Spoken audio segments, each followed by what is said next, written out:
All right, man. So looking at week 17 now, we'll do our picks. First for week 16, I will say I got a little full of myself back in after week 15. We did really well. It was 15-1. It's like yay! I came back down there. You went 11-5. I went 8-8. Just a lot of upsets, and the ones I thought might be upsets did not upset. It was just rough, but it is what it is. So keep on trucking. Yeah. So week 17, for anyone who happens to watch this, 3 games have already happened. Chiefs, Texans, correct me on this. No, it was Chiefs and whoever the Chiefs played. Pittsburgh. Yeah, Pittsburgh. Chiefs, Steelers already Baltimore, happened. Texas. Texans, and Seahawks, Bears has already happened. If you had to watch that Seahawks, Bears game, I'm sorry, maybe Amazon will give you your money back. Yeah. I doubt it. So we're going to start with the Saturday slate. 1 o'clock, we've got the Chargers at the Patriots. This one really just doesn't take a whole lot to think about.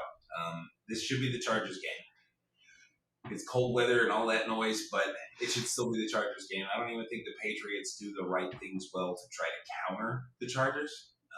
The Chargers are kind of getting a little bit beat up in typical Charger fashion.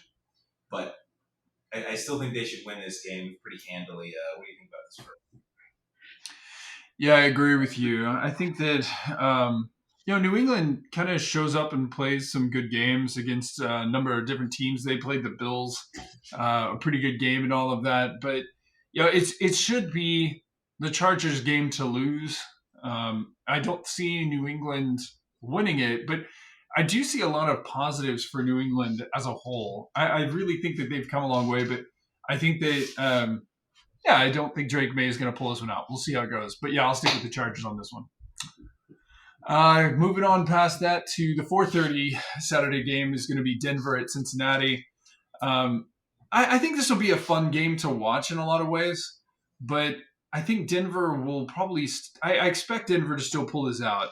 Their defense did not play particularly well against the Chargers, I felt like. They scored 27, 24 points in that loss, but I just feel like the defense is going to need to come back up and show up against Cincinnati, who has something to prove for sure with Burrows and Chase. So, hopefully Denver can kind of hang on to that in that game. But I expect Joe Burrow and Chase to score a number of points. So, what about you? Where are you at on that one?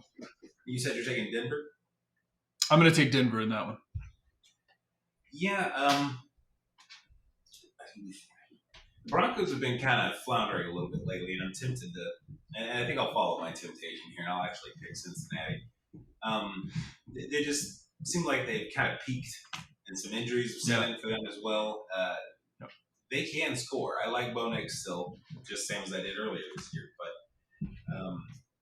desperate Joe Burrow, they're definitely, as far as I know, they're firing on all cylinders, and they're healthy. I think as healthy as anyone this time of year. So I'll take Cincinnati to pull off the minor upset. Actually, it's not. Technically, they're favoring Cincinnati by 3.5.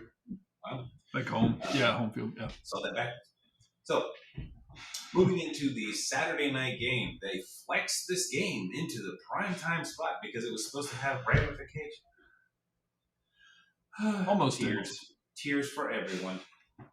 So we got the Cardinals at the Rams. It is now a meaningless game for the Cardinals, except for, as far as this year goes, is probably, and I won't get into this too much, but it would probably be better for us to go into the season at 9-8 as opposed to 7-10. So winning out the last 2 games will actually matter because then you end on a high note. You end at 4-2 in the division. You end with hopes of filling in some gaps in free agency, maybe coaching, and then moving forward and getting better. Whereas if you go to 7-10, suddenly it feels like we just went 1-6 after the bye, and we have many problems, and one of them might be the quarterback. So we probably do need this win. The Rams have actually looked a little bit vulnerable lately. They put up 12 in that weird Thursday night game, and you're like, yeah, but it was raining like crazy, and it's just not going to be that impactful of whatever. It was raining in its division and all that. And then against the Jets, they put up 19, and it just looked like the Jets were able to hang around and the Jets are not good. So Yeah. something's a little off with them. Their defense is playing pretty darn good, the Rams, but their offense has got something's just not quite firing right. We'll probably get them back on track, though. Don't you worry, Ellen. We just had 36 dumped on us by the Panthers, so you'll be good. So, yeah, for this one, even though I honestly think the Cardinals could possibly upset them based on just the way the Rams are playing, I'm going to pick the Rams. So, what do you think on this one? Yeah, I mean, we've talked about the Rams, and they've had a very kind of roller coaster ride season. They were in such a terrible spot early. They got their guys back. They started really turning it on. But I do kind of feel like, yeah, they've already peaked. They're kind of more vulnerable. That game against the Jets was very strange. Like, if you look at all the stats and kind of all of the momentum and things like that, it's like, well, obviously the Jets won. Like, if you said the score but you didn't say who scored, it's like, well, obviously they did. But they didn't. It's like nothing worked for the Rams, but they still won. So, and I don't think the Jets are a better team than Arizona. So, with all that being said, I still think that for me, I think this one really comes down to if James Conner is back and healthy, which I don't expect him to be, but I haven't heard the official on that. He's a force right now. He's questionable still. Yeah. He is a force, but I just don't think I think he's banged up. I think they need him healthy.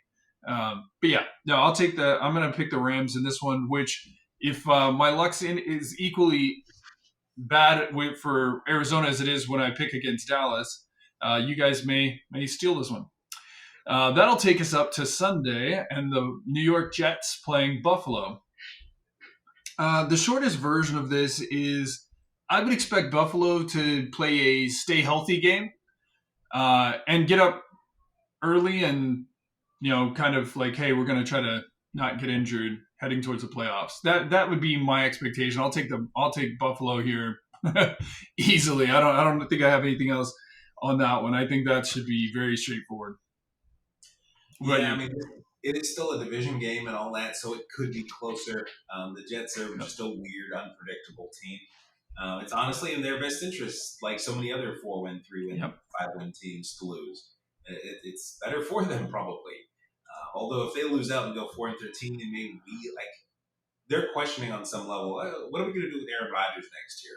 And there are huge ramifications of that choice. So there is some of that.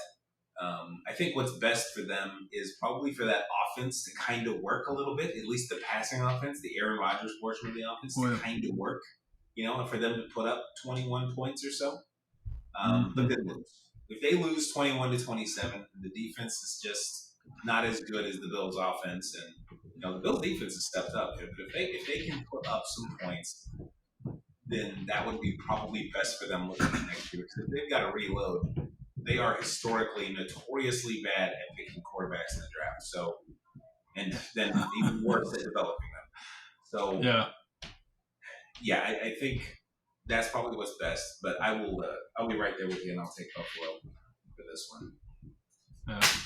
For the next one, we've got a real one there. We've got the Raiders at the Saints, and believe it or not, they're actually favoring the Raiders in Las Vegas. Which is wild. They would ever favor the Raiders, but I do like Brock Bowers.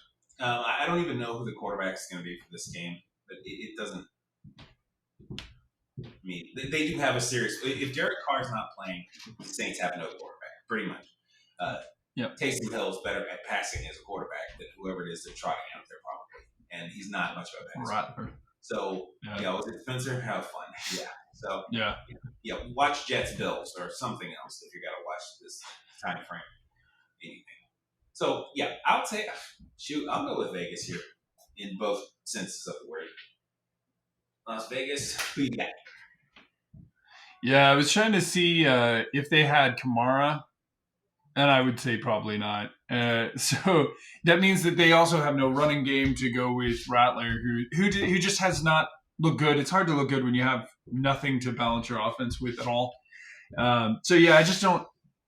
I mean, New Orleans is just in a terrible situation. So yeah, I don't see them having anything. I think Las Vegas is not good. My hat's off to Brock Bowers. I hope he gets another 100-yard game.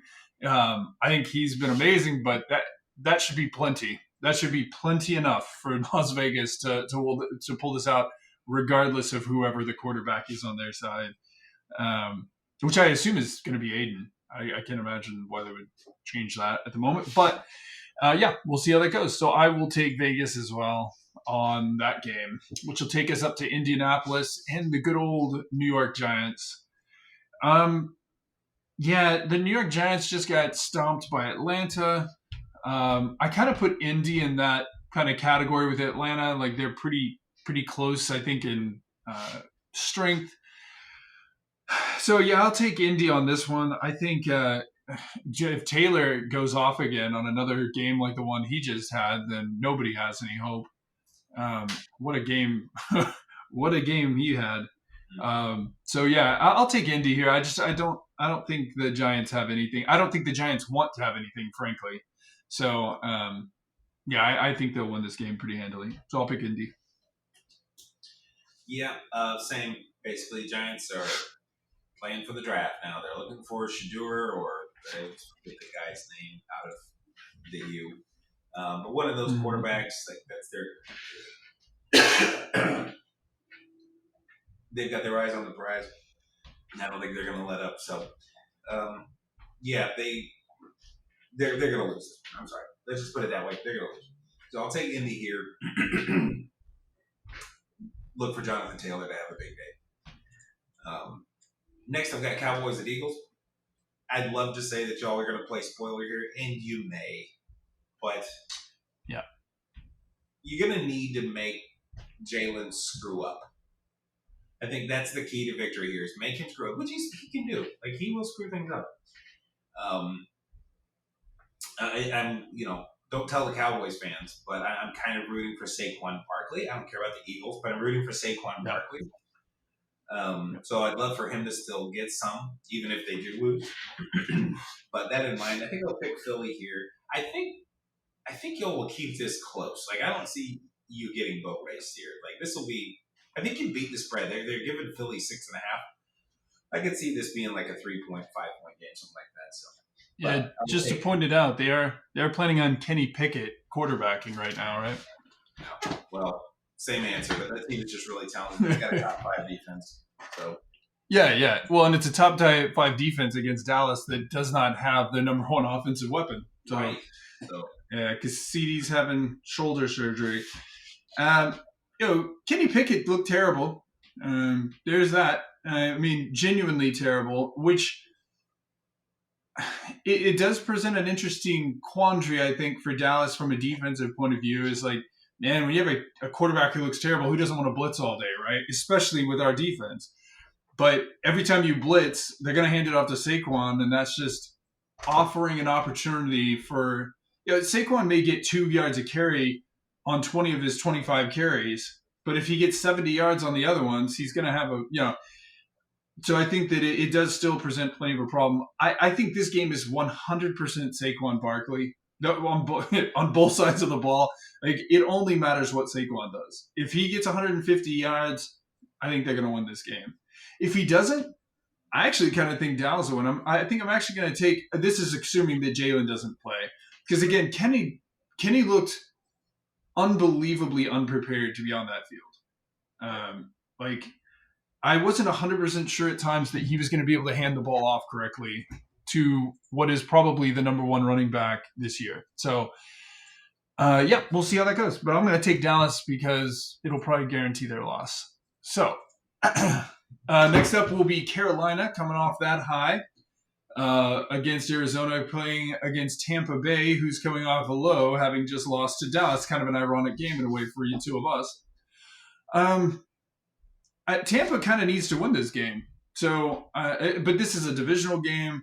It's Carolina did play that last game awfully, but am I expecting Chuba Hubbard to come back out and have that kind of game again? I don't see it, but it would be interesting.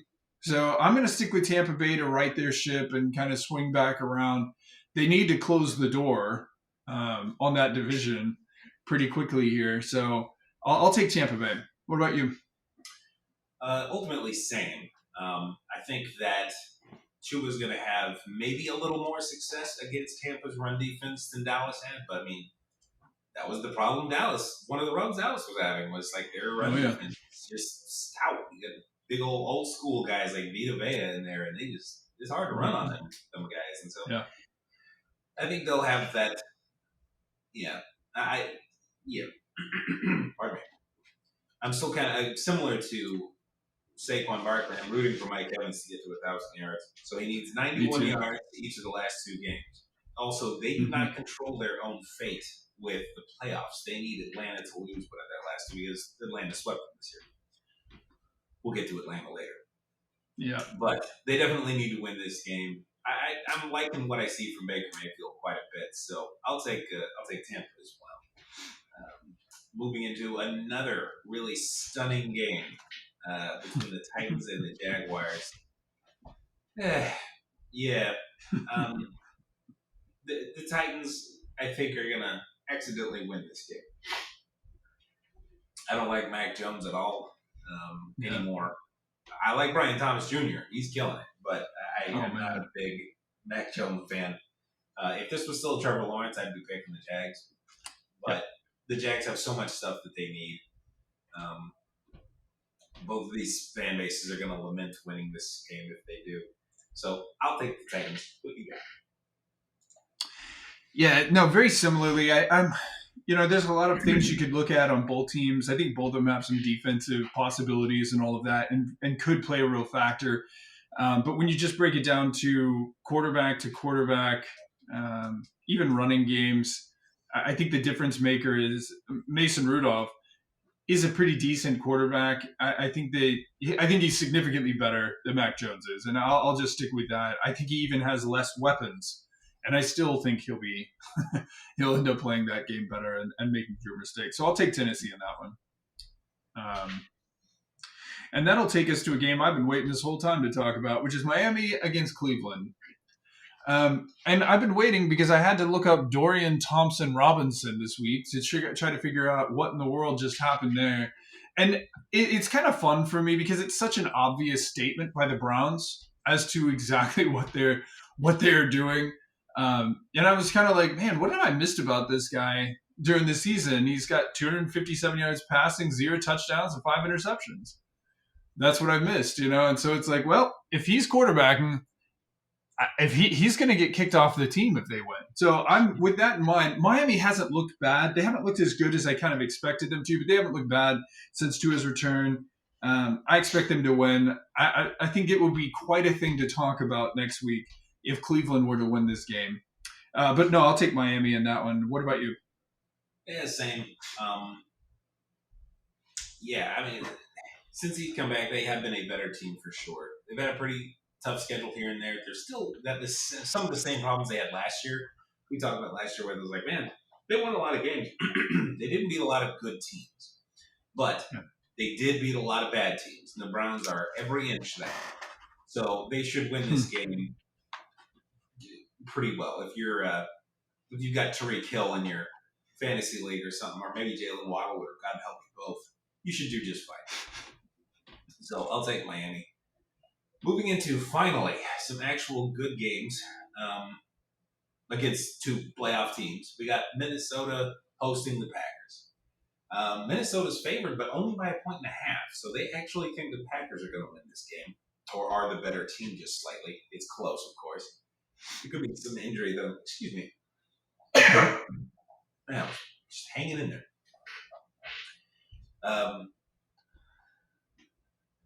This one's really close. I mean, it's a super good game against great teams, division and all that. I'll actually take the Vikings here. I think somehow they're going to pull this one out, but it'll be close. So, yeah, I think it's going to come down to whoever has the better run game that day. Josh Jacobs, Aaron Jones. We'll see. But who you got? Yeah, I do think this will be a really fun game. It's obviously a potentially impactful game in that division. I think I still have believed that the Vikings are the more complete team. Jordan has not been. Here we are talking about 11-14. I still don't think that Jordan has been what he was last year or what he was perceived to be last year. Um, I would almost expect that in this game he'll be the difference maker in the sense of will he make the mistake that cost them the game or not. I mean, they played a real kind of nothing game in their last game against uh, who did they have? Was that Seattle or was that whoever? Who did they play last? I may have forgotten that already, but I'm still picking Sam Darnold to lead the Vikings over them during this week. But to me, this will be the best game of the weekend, so I'll take that. You said Minnesota. Yeah, I'll take Minnesota. Sweet. Looking at the Washington and Atlanta game, this also is a very impactful game. This would be a huge win for the Falcons, obviously. Kirk's had some ups and downs for sure during the year. I'm going to stick with the Commanders. I think that their last game, both of these teams are very hungry heading into the playoffs or heading towards the playoffs. So I'm going to stick with the Commanders. I don't think they're going to take the foot off the gas. If Jaden doesn't try to hero ball too much, I think they'll be just fine. What about you? Yeah, this one's got a lot of intrigue actually with the Kirk being benched for Michael Penix Jr. and the second game. I watched a little bit of him in his last game. He had a much easier opponent. We'll see what the Commanders can do here. This should be the Commanders. Going back to the Tampa game, this is the one. Because I think the Falcons close out the year next week against the Panthers. Pardon me. And so, that was a lot. Yeah, this is the game that Tampa needs them to lose, and I think that they actually will. So I'll be taking Washington right there along with you. So, yeah, we'll see. This will, it'll leave it up to the Tampa Bay to put the season back in their control. I don't know why I couldn't string that rather simple sentence together. Moving into Monday night. You've got the Lions and the Niners. This was probably supposed to be one of the best games of the year at the start of the season. Now it's mid. The Niners have a chance to steal this one because the Lions are just so banged up.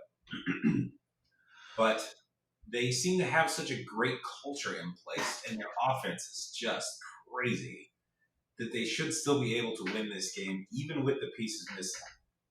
So I'll take Detroit here to win and San Francisco on Monday night. But who knows? Who knows what San Francisco does? But I'll take Detroit. Who you got here? Yeah, I mean, I think for me, I definitely understand what you're saying about Detroit being banged up on defense, in particular, and on offense, really. Kind of considering San Francisco's latest game against Miami, where they just had no run game again, and teams seem to be able to kind of shut them down more when they don't have one. And they just don't have anyone left to run the ball. I'll be interested to see if Guerrero is back. I know he's been banged up, still limited in practices. It's kind of like if they don't have a running game, their offense certainly does not function without a running game. We saw them with a running game; they were great. As soon as they lost their running game, they're anemic. I still see Detroit pulling this one off without much problem. I expect. So we'll see them. We'll see, and that'll wrap up a very interesting weekend football. It would be pretty big deal if San Francisco pulled off that win. That would have some real potential impact in Detroit's division. So yeah, we'll see how that goes. Any other thoughts on this week? No. Again, as a Cardinals fan, I've already kind of switched into off-season mode, but I wouldn't mind playing spoiler. And like I mentioned earlier, there is something about it's not really momentum, but it's shaping expectations for fans of what the offseason might look like. Because it feels like it'll look like two very different things if we're 7-10 at the end of the season, or if we're 9-8. Even if both are missing the playoffs, and both would be missing the playoffs. What would that mean? So for the Cardinals, at least, that's what really stands out. For other teams, it's just kind of finalizing things. You're going to see a couple of lingering, they've still mathematically got a chance. You're going to see a couple of those fade away this weekend, most likely.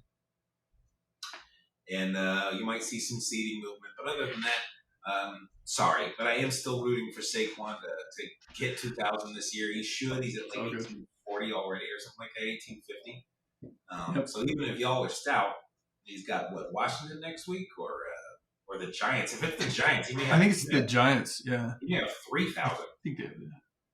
Yeah, because we have Washington, so they've got to have the Giants. Yeah. Oh yeah. Oh my goodness. Yeah. So he just needs to survive the week. Yeah, just bench him after the first quarter. But anyway, so that's really all I got. You got anything interesting for this week? No, just thinking about what you were saying regarding, kind of the outlook towards next season. It is a challenging thing being on a team, right? I think we're in similar situations there where you're, when you're a 500-ish team, and that's where you're kind of looking at ending up is just on up or down of that.